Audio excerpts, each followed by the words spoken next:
Hey guys, welcome back to the Free Auto Mechanic channel. If you haven't done so, hit that subscribe button. If you'd like to see me do a burnout, hit the like button. In this episode, I'm going to be swapping out overflow tank on this Jeep TJ. It's got a 4-liter 6-cylinder in it. One of the easiest replacements you'll ever do. You need a screwdriver and the tank. That's it. Let me show you. First thing we want to do, make sure that the engine is cold. There's no pressure on the system. Do so by loosening the cap. We're going to take and remove the hose by loosening the hose clamp.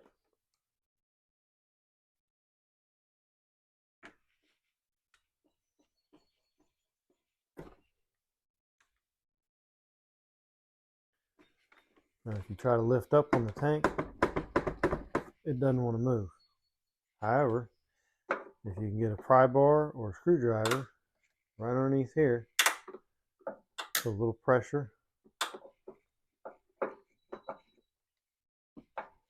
it'll come right out.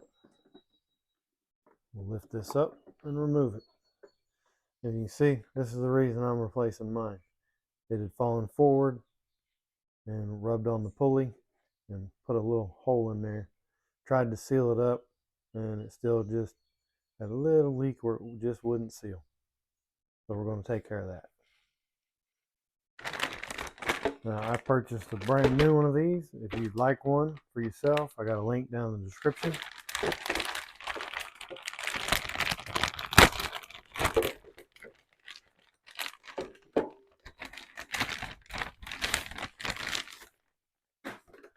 And we're just going to put it in reverse order. You'll notice this nub here has to fit into a slot on the bottom here.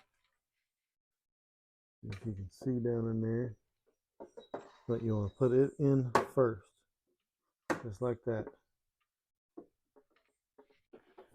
You get that started, and you get the other one started, and smack it.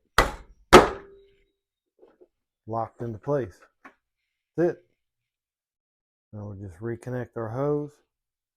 You can use the new clamp or your old clamp, your choice.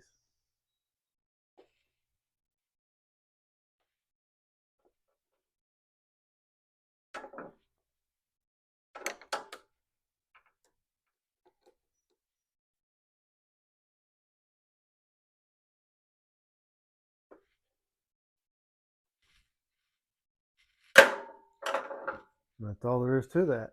At this point, it's installed. You can either empty the old contents out of your old overflow tank into your new tank, or you can put some new coolant in there. If you decide you want to put new coolant in instead of the old, I recommend using this Peak. This has got 10-year, 300,000 mile guarantee, and it'll work with any color coolant you have out there. So it's kind of hard to go wrong with this one.